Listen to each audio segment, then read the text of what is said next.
우리의 예배가 하나님께서 기뻐 받으시는 진정한 예배가 되고 또 말씀을 통하여 주시는 은혜가 우리 모두에게 충만하게 임하시기를 주님의 이름으로 축복합니다. 제가 오늘 이렇게 말이 꼬이는지 모르겠습니다. 지난주에 우리가 꿈꾸는 교회라는 주제를 가지고 각 기관별로 모여서 함께 마음과 생각을 나누었습니다. 제가 우연히 여호수아회 모임하는 걸 우연히 보게 됐는데요, 얼마나 진지하게 또 열심히 말씀들을 나누시고 하시는지 정말 감사했습니다. 여호수아회뿐만 아니라 적극적으로 모임을 가지시고 또 설문지를 제출해 주신 모든 분들께 감사를 드립니다. 제가 여러분께서 제출해 주신 내용을 정리해서 오늘 한 장씩 나누어 드렸습니다. 이 설문지 정리한 거 하나씩 다 받으셨죠? 한번 잠깐 보실까요? 우리가 어떤 내용들을 함께 나누었었는지 한번 잠깐 보겠습니다. 성호교회가 이런 교회가 되었으면 좋겠습니다 라고 하는 내용에서 가장 많은 분들이 적어주신 내용이 다름 아니라 교육과 훈련에 관한 것이었습니다. 새가족을 위한 시스템, 또 성경 공부, 구역장, 청지기들을 위한 교육과 훈련, 체계적인 신앙 교육과 훈련이 굉장히 필요하다, 많은 분들이 그렇게 적어주셨습니다. 또 평일 집회나 모임, 즉 새벽 기도회, 수요 집회, 구역 모임에 적극적으로 참여하는 것이 필요하다. 그리고 1인 1사역 합시다, 이런 내용도 있었습니다. 1인 1사역은 한 사람이 교회 안에서 한 가지 사역은 동참하고 헌신하자라고 하는 것인데, 이건 다른 의미도 있어요. 왜냐하면 2개씩 3개씩 막 하시는 분들도 있기 때문에 너무 지치니까 우리가 그 짐을 나누어져서 우리 모두가 한 사람이 하나씩 사역을 감당하면 한 사람에게, 몇몇 사람에게 사역의 짐이 과중되는 것을 우리가 함께 나누어질 수 있지 않겠냐, 그런 의미도 담겨 있을 것입니다. 어쨌든 이 모든 것들도 다 신앙의 훈련에 속하는 것이죠. 두 번째로 많이 적어주신 것들이 가장 이상적인 교회의 모습들이었습니다. 주일 성수, 말씀, 기도, 찬양에 더욱 뜨거워지는 교회, 전도, 선교, 친교에 힘쓰는 그런 우리 교회의 모습을 많은 분들이 그려주셨습니다. 가장 이상적인 교회의 모습이라고 할 수 있겠죠. 새로운 담임 목사에게 바랍니다라고 하는 내용에 있어서는 가장 많은 분들이 신방과 그리고 말씀으로의 양육을 말씀해 주셨습니다. 말하자면 성호교회의 목자로서의 역할에 대해서 요청해 주신 것입니다. 정확하게 그리고 분명하게 필요한 부분들을 말씀해 주셨습니다. 목자는 양들을 먹이고 길을 인도하는 사람입니다. 그래서 오직 양을 위해서 살아가는 사람이 목자입니다. 양들만이 목자가 존재하는 이유입니다. 그런 의미에서 여러분들은 제가 존재하는 이유입니다. 하나님께서 제게 약간의 은사와 또 건강과 생명을 주신 것은 바로 여러분들을 위해서 사용하라고 주신 것입니다. 이것을 잘 사용할 수 있도록 저를 위해서 많이 기도해 주시기를 바랍니다. 다음으로 우리가 좀 주목할 것이 있습니다. 우리 교회의 미래를 짊어지고 갈 청소년부에서 낸 내용인데요, 몇몇 주목할 내용들이 있습니다. 밥이 맛있는 교회. 얘네가 다른 교회를 안 가봐서 이렇습니다. 우리 교회 밥이 얼마나 맛있는지 다른 데를 안 가봐서 그래요. 국수가 자주 나오는 교회. 근데 사실 지금 이 국수가 자주 나오는 교회, 이거는 담임 목사님에게 바랍니다, 여기 항목에도 있었어요. 이건 저한테 바랄 게 아니고 우리 친교부장님한테 말씀을 드리든지 각 구역에 식사 당번을 식사 준비하시는 분들에게 좀 부탁을 드려야 될 텐데 참고해 주시기 바랍니다. 서로 소통하는 교회, 그리고 마지막에 있는 여학생이 많은 교회, 이것도 사실은 담임 목사에게 바랍니다 란에 있었던 거예요. 근데 제가 여기 옮겨놓은 거예요. 이건 제가 어떻게 해줄 수 있는 게 아닙니다. 우리 김동철 전도사님 좀 힘을 좀 써주셔야 될 것 같습니다. 자, 어쨌든 지금 우리가 함께 나눈 이런 많은 내용들은 사실 여러 개로 나눠져 있는 것 같지만 한마디로 요약할 수 있습니다. 이 모든 내용들을 한마디로 딱 요약하면 뭐가 되겠습니까? 교회다운 교회입니다. 교회다운 교회. 우리가 적어낸 그리고 또 함께 생각을 나누고 마음을 나누었던 이 모든 내용들을 하나로 딱 압축하면 그냥 교회다운 교회가 되는 거예요. 그러니까 우리가 꿈꾸는 교회는 어떤 교회냐? 교회다운 교회를 우리는 지금 꿈꾸고 있다는 것입니다. 저는 이 내용들을 보면서 좀 아이러니하다라는 생각도 들었습니다. 왜냐하면 우리가 꿈꾸는 교회였잖아요. 우리가 꿈을 꾸는 교회, 그것은 미래지향적인 느낌이에요. 꿈을 꾼다는 것은. 그런데 우리가 함께 나눈 내용들을 가만히 살펴보면 미래지향적이라기보다는 과거지향적이에요. 제가 과거지향적이라고 말씀드리는 것은 사실은 이 모습들이 2000년 전의 초대교회에서의 모습, 그 모습을 우리가 지금 많은 부분에 있어서 갈망하고 기대하고 있다는 것입니다. 초대교회로 회복하자, 초대교회의 모습을 회복하자라는 말들을 많이 합니다. 초대교회의 모습을 회복하고 초대교회로 돌아가자라고 하는 말은 다른 의미에서 생각해 보면 초대교회 때부터 교회의 역사가 흘러오면서 그 모습이 점점 없어졌거나 약해졌다는 거예요.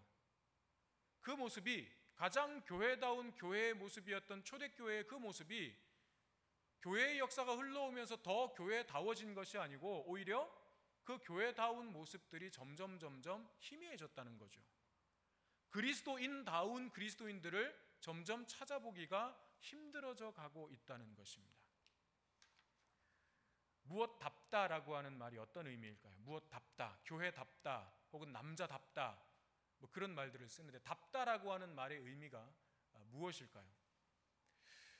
이 의미를 잘 설명해 주는 이야기가 있습니다. 물론 누군가 지어낸 이야기이긴 하지만 우리가 한번 생각해 볼 수 있는 깊이가 있는 이야기입니다. 한번 들어보십시오. 교도소에 두 사람이 수감이 되었습니다. 두 죄수가 수감이 됐는데 언제 나갈지 기약이 없습니다.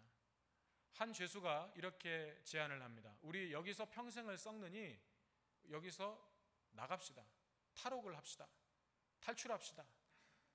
다른 한 사람도 가만히 생각해 보니까 여기서 죽느니 뭐 한번 시도해보고 실패하면 또 뭐 어쩔 수 없는 거지만 성공하면 좋은 거잖아요. 그래서 그렇게 합시다. 그래서 금음날 달빛도 좀 어둡고 밤이 좀 어두울 때를 택해서 우리가 탈옥합시다. 이렇게 의기투합을 했습니다. 계획한 날짜가 되어서 두 사람은 계획대로 그 방을 나올 수 있었습니다. 빠져나올 수 있었습니다. 지붕을 타고 살금살금 나가고 있었는데 앞에 가던 이 죄수가 발을 헛디디는 바람에 기왓장을 떨어뜨리고 말았습니다. 쨍그랑하고 기왓장이 깨지는 소리가 나니까 감시병이 누구야? 하고 소리를 쳤습니다. 이 사람이 야옹 하고 고양이 소리를 낸 거예요. 저처럼 이렇게 어설프게 내지는 않았겠죠. 감시병이 고양이인 줄 알고 그냥 넘어갔어요. 또 조금 가다가 이번에는 뒤에 있는 사람이 발을 헛디뎌 가지고 또 기왓장이 깨진 거예요. 감시병이 또 거기 누구야? 하고 소리를 쳤습니다. 이 두 번째 사람은 이렇게 대답했습니다. 저 고양이에요. 어떻게 됐을까요? 다시 감옥으로 들어간 거죠. 다시 감옥으로 들어갔습니다. 여러분, 이 이야기에서 뭘 얘기하고자 하는지 아시겠습니까? 포인트가 뭔지 아시겠습니까? 야옹과 고양이예요, 이건 완전히 다른 의미입니다. 야옹 하고 소리를 내는 것은 고양이 그 존재 자체를 의미하는 것이지만 고양이예요 라고 하는 것은 야옹 소리를 내는 동물의 이름에 불과한 거예요. 그 동물을 설명하고 나타내는 모양과 형식이 고양이라고 하는 말이죠. 그러니까 야옹 하고 고양이 소리를 내는 것과 나는 고양이예요 라고 설명하는 것은 완전히 다른 의미라고 하는 것입니다. 근데 문제는 수많은 교회와 그리스도인들이 이 둘의 의미를 혼동하고 있다는 것입니다. 많은 그리스도인들이 고양이예요 라고 말하면서 나는 야옹 하고 소리를 냈다고 착각하고 있습니다. 나는 그리스도인이에요 라고 말하는 것을 내가 그리스도인답게 살아가고 있는 것이라고 혼동하고 착각하고 있다는 것입니다. 나는 교회에 다닙니다 라고 하는 말은 나는 고양이에요 라고 하는 말과 같은 거예요. 교회를 다니는 것과 진정한 교회의 소리를 내는 것, 진정한 교회로서의 모습을 드러내고 나타내는 것은 전혀 다른 문제라고 하는 것입니다. 교회답다는 것, 그리스도인답다는 것은 고양이에요 라고 설명하는 것이 아니고 야옹 하고 소리를 내는 것입니다. 그렇다면 교회가 교회다워지지 못하고 그리스도인이 그리스도인다워지지 못한 이유가 무엇이겠습니까? 왜 이렇게 된 것이겠습니까? 이에 대한 대답을 찾기 위해서는 우리가 먼저 교회가 무엇인지, 어떻게 세워졌는지를 좀 살펴볼 필요가 있습니다. 많은 분들이 오랜 세월 교회를 다니면서도 교회가 무엇인지에 대해서 잘 모릅니다. 여러분, 누군가 여러분에게 교회가 뭡니까? 라고 물어보면 여러분 뭐라고 대답하시겠습니까? 여러분, 교회가 무엇입니까? 우리는 매주 교회를 오잖아요. 근데 교회가 뭐예요? 교회가 교회다워지기 위해서는 바로 여기서부터 시작해야 되는 것입니다. 복음서에서 예수님께서 교회라고 하는 이 단어를 사용하신 곳은, 처음 사용하신 곳이 오늘 우리가 읽은 마태복음 16장 18절의 말씀입니다. 오늘 본문 말씀에서 예수님은 제자들과 함께 대화를 나누시고 있는데 제자들에게 이렇게 물으셨습니다. 너희는 나를 누구라고 하느냐? 예수님의 이 질문에 다른 제자들이 자기 나름대로 어떤 대답을 했는지 안 했는지는 기록되어 있지 않기 때문에 모릅니다. 그러나 베드로는 자신 있게 대답했습니다. 주는 그리스도시요 살아계신 하나님의 아들이십니다. 이 대답은 당시의 베드로의 어떤 영적 믿음의 수준에서는 도저히 나올 수 없는 완벽한 답이었거든요. 그래서 예수님께서는 시몬아, 내가 복이 있다. 너에게 그것을 알게 하신 분은 하늘에 계신 내 아버지이시다 하고 베드로를 칭찬하셨습니다. 베드로의 대답을 들은 예수님은 엄청난 축복의 말씀을 주시는데, 너는 베드로라. 베드로라고 하는 이름의 그 뜻이 반석이라고 하는 뜻입니다. 너는 베드로다. 내가 이 반석 위에 내 교회를 세우리니 음부의 권세가 이기지 못하리라. 여기 예수님께서 사용하신 교회라고 하는 단어, 이 단어의 헬라어가 에클레시아라고 하는 단어입니다. 아마 많이 들어보신 분들도 있으실 것입니다. 에클레시아라고 하는 헬라어 단어는 문자적으로 밖으로 불러 모으다라고 하는 뜻입니다. 어떤 곳에서부터 불러서 따로 모았다라고 하는 뜻이 에클레시아라고 하는 단어입니다. 즉 에클레시아, 교회라고 하는 말은 죄악된 세상으로부터 불러내어서 거룩하게 구별된 사람들의 모임이고, 예수 그리스도를 나의 주인으로, 주님으로, 구세주로 믿고 고백하는 그런 사람들을 가리키고 있는 것입니다. 이 사람들의 다른 이름이 바로 성도고 그리스도인이라고 하는 것입니다. 여러분, 교회라고 하는 것의 의미를 아시겠습니까? 따로 구별하여 불러낸 사람들. 그런데 그 사람들은 예수 그리스도를 구주로 또 하나님의 아들로 믿고 고백하는 사람들이라는 거예요.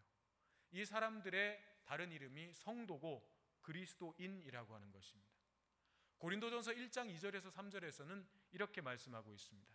고린도에 있는 하나님의 교회, 에클레시아, 곧 그리스도 예수 안에서 거룩하여지고 성도라 부르심을 받은 자들과 또 각처에서 우리의 주, 곧 그들과 우리의 주 되신 예수 그리스도의 이름을 부르는 모든 자들에게 하나님 우리 아버지와 주 예수 그리스도로부터 은혜와 평강이 있기를 원하노라.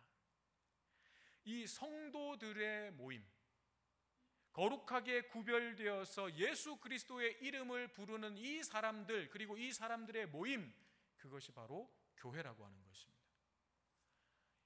이 성도들의 모임에 구약의 모델이 있습니다. 구약에 이 모델이 있었습니다. 이미 그것이 바로 출애굽한 이스라엘 백성들이었습니다. 애굽이라고 하는 나라는 세상을 대표하는 나라였습니다. 그 당시 세상을 대표하는 가장 강력한 나라, 그것이 애굽이었습니다. 그리고 그 애굽에는 하나님을 거부하고 스스로 내가 신이고 내가 하나님이 되겠다고 하는 바로, 그 바로가 다스리는 나라, 그것이 바로 애굽이었습니다. 죄악된 세상의 상징, 그것이 바로 애굽이었습니다. 하나님은 이 세상 나라에서부터 노예로 살던 하나님의 백성들을 출애굽시켰습니다. 그 애굽에서부터 불러서 밖으로 끌어내셨습니다. 따로 모아두셨습니다. 구별하셨습니다. 바로가 주는 떡과 고기가 아니라 하나님께서 공급해 주시는 만나와 메추라기의 은혜를 의지해서 살아가는 백성, 광야에서 하나님을 예배하는 예배 공동체가 되는 백성, 이 백성이 성도의 구약의 모델이었습니다. 그래서 사도행전 7장에서 스데반 집사님은 이 사람들을 광야 교회라고 불렀습니다.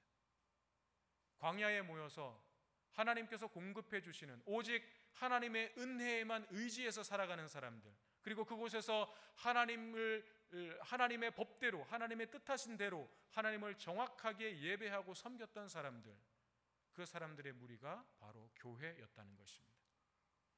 그렇습니다. 건물과 장소는 교회가 아닙니다. 이것은 교회를 세우기 위해서 필요한 도구일 뿐입니다. 여러분, 이 교회 건물, 우리가 성호교회라고 부르는 이 교회 건물은 여러분 한 사람 한 사람 교회를 제대로 세우기 위해서, 여러분들이 이 땅에 제대로 된 주님의 교회로 세워지기 위해서 필요한 도구일 뿐이에요. 건물이 교회가 아니라는 것입니다. 우리는 가끔 이런 질문을 받을 것입니다. 어느 교회 다니세요? 그러면 우리는 금호동에 있는 성호교회 다녀요. 어디에 있는 무슨 교회 다녀요?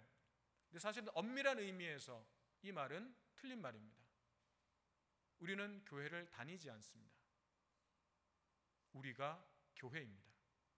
그러므로 우리는 성호교회 다닙니다가 아니고 제가 성호교회입니다 라고 대답해야 합니다. 내가 성호교회입니다. 내가 성호교회입니다. 나는 성호교회를 다니는 사람이 아닙니다. 나는 성호교회입니다. 예수님은 베드로의 반석 같은 이 신앙 고백 위에 교회를 세우시겠다고 말씀하십니다. 그리고 이 교회는 음부의 권세가 이기지 못할 것이라고 말씀하십니다. 음부의 권세가 이기지 못하는 주님의 교회, 이 교회를 베드로의 신앙 고백 위에 세우시겠다는 것입니다. 베드로의 삶을 교회로 부르신 것입니다. 예수님 당시에 예배와 각종 집회와 교육 훈련의 장소로 쓰였던 회당이라고 하는 건물이 있었습니다. 그 당시에도 예배를 드리는 건물은 있었습니다. 그러나 예수님은 그 회당을 교회라고 부르지 않으셨습니다. 베드로 자체를 교회라고 말씀하셨습니다. 내가 너의 믿음 위에 내 교회를 세우리니 음부의 권세가 이기지 못하리라. 예수님의 이 말씀은 오늘 이 순간에도 예수님을 나의 구주로, 나의 주님으로 믿고 고백하는 저와 여러분의 삶을 향해서 동일하게 선포되는 예수님의 말씀입니다. 그런데 오늘 우리의 모습은 어떻습니까? 교회다운 교회가 되어 있습니까? 음부의 권세가 이기지 못하는 진정한 주님의 교회로 우리는 서 있습니까? 아니라면 왜 그렇습니까? 아니라면 왜 그렇게 된 것입니까? 나는 왜 교회다움을 잃어버렸습니까? 나는 이 땅에 분명 예수님께서 교회로 세우셨는데 왜 교회다움을 잃어버린 것입니까? 두 가지로 생각해 볼 수 있습니다. 하나는 반석같이 든든하게 서 있어야 할 믿음의 고백이 흔들렸기 때문입니다. 기초가 부실해지고 기본이 흔들렸기 때문입니다. 예수 그리스도만이 나의 인생의 주인이시며 유일한 구원자이심을 믿고 고백하는 이 기초가 약해졌기 때문입니다. 나의 더러운 발을 씻어주기 위해서 가장 낮고 낮은 가장 천한 섬김의 자리까지 내려오시고 십자가에서 생명 다해 우리를 사랑해 주신 예수님의 그 십자가의 은혜와 사랑을 우리가 잃어버렸기 때문입니다. 부실한 기초 위에 올려진 교회는 얼마 못 가서 무너지고 넘어질 수밖에 없습니다. 작은 풍랑에도 휩쓸려 버릴 수밖에 없습니다. 여러분 신앙 고백을 다시 한번 점검해 보시기 바랍니다. 나는 내 인생의 주님으로 예수님을 모시고 있는가? 나는 나를 사망과 죽음의 권세에서 구원하실 유일한 구원자로 예수 그리스도를 붙들고 있는가? 그 믿음의 고백이 흔들림 없이 여전히 견고하게 서 있는가? 다시 한번 점검해 보시기를 바랍니다. 다른 하나는 세상으로부터 온전하게 구별되지 못했기 때문입니다. 구별되지 못했기 때문입니다. 구별된다는 것은 세상을 떠나서 어디 저 산속에 들어가고 거기에서 세상과 단절해서 살아가는 그런 의미가 아닙니다. 세상 한가운데 여전히 있지만 섞이지 않는다는 것입니다. 교회는 세상이라고 하는 바다 위에서 분명한 하나의 목적을 가지고 항해하는 배와 같습니다. 선박과 같습니다. 물이 없으면 배는 존재할 수 없습니다. 아무 필요 없습니다. 그래서 배는 언제나 물과 함께 있어야 됩니다. 교회는 세상 속에 들어가 있어야 됩니다. 그런데 구원의 방주라는 분명한 목적을 가지고 항해해야 하는 이 교회에 물이 들어오면, 물이 들이치면 배는 침몰하고 맙니다. 그런데 교회에 물이 들이치기 시작했습니다. 세상의 시류가 밀려 들어오기 시작한 것입니다. 결국 세상과 구별되지 못하고 음부의 권세를 이기지 못한 이 교회들은 낮아지고 낮아지신 예수님을 따라가는 것이 아니고 더 높아지기를 바라는 욕망을 쫓아서 달려가기 시작했습니다. 과정보다는 눈에 보이는 결과를 부흥이라고 얘기했고 성공이라고 얘기했습니다. 그리고 모든 교회가 그런 모습들을 간절하게 소망하고 함께 뛰기 시작했습니다. 여러분, 남아프리카에 스프링벅이라고 하는 사냥이 있습니다. 이 사냥은 아주 온순한 초식 동물인데 무리를 지어서 풀을 뜯어먹고 살아가고 있습니다. 그런데 무리가 많아지다 보면 풀이 적죠. 그러면 뒤에 있던 무리들은 더 좋은 풀을 얻기 위해서 앞으로 뛰기 시작합니다. 뒤에 있던 녀석들이 뛰기 시작하면 옆에 있던 녀석들이 영문도 모르고 함께 뛰기 시작합니다. 그러다 보면 온 무리가 함께 전력질주로 뛰어갑니다. 왜 뛰는지를 몰라요. 어디를 향해서 뛰는지를 몰라요. 그런데 뛰니까 뛰는 거예요. 옆에 있는 녀석이 뛰니까 같이 뛰는 거예요. 앞에 낭떠러지가 있습니다. 절벽이 있습니다.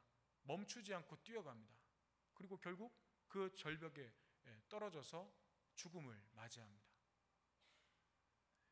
마치 이 땅의 교회들이 제동장치 없이 그렇게 죽음의 질주를 하는 이 스프링벅과 같다는 거죠.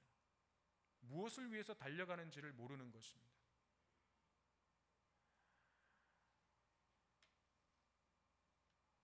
황금 만능주의라는 세상의 분위기에 휩쓸리면서 하나님의 만나와 메추라기가 아닌 애굽의 바로가 주는 떡과 고기를 더 많이 얻기 위해서 다시 애굽으로 들어가서 종이 되고 노예가 되었습니다. 기껏 출애굽해서 홍해를 건너서 나왔는데 다시 떡과 고기가 그리워서 애굽으로 들어갔습니다. 기꺼이 애굽의 종이 되고 노예가 되었습니다. 이제 어떻게 해야 됩니까? 이상이 생기고 고장이 나서 제대로 역할을 못하게 되었습니다. 어떻게 해야 될까요? 리콜해야 합니다. 리콜이라는 말을 많이 들어보셨을 것입니다. 리콜이라고 하는 것은 제조업체가 이미 판매한 제품에서 결함이 생기거나 어떤 문제가 발생했을 때 그것을 수리해주고 보상해주는 제도를 말합니다. 마치 이런 것처럼 하나님은 이 땅에 세우신 교회들을 다시 부르십니다. 리콜하십니다. 이 상태로는, 지금의 이 교회의 상태로는 세상 가운데서 생명의 방주가 되기는커녕 뭇 영혼들을 생명의 길로 인도하는데 오히려 걸림돌이 될 수 있기 때문에 하나님께서 다시 부르십니다. 리콜하십니다. 여러분, 우리는 어떻게 해야 되겠습니까? 하나님의 다시 부르심 앞에, 이 리콜, 우리를 다시 부르시는 이 하나님의 부르심 앞에 우리는 어떻게 반응해야 되겠습니까? 제조사의 리콜에 응해서 공장에 들어갔다 나온 자동차는 안전하게 달려갈 수 있습니다. 그러나 그 리콜을 거부한 자동차는 결국 자신의 생명뿐만 아니라 다른 사람의 생명도 상하게 할 수가 있습니다. 사랑하는 여러분, 우리는 오늘 놀랍게도 하나님의 리콜 항목을 손에 들고 있습니다. 우리가 설교 첫머리에 함께 나누었던 그 설문지의 내용, 그것이 바로 하나님의 리콜 내용입니다. 무엇이 문제였는지, 어디가 고장난 것이었는지 하나님은 우리로 하여금 함께 머리를 맞대고 마음을 나누고 생각을 나누게 하셨습니다. 그리고 정확하게 찾아내게 하셨습니다. 여러분께서 적어내신 그 많은 내용들, 그것이 사실은 하나님의 리콜입니다. 하나님의 다시 부르심입니다.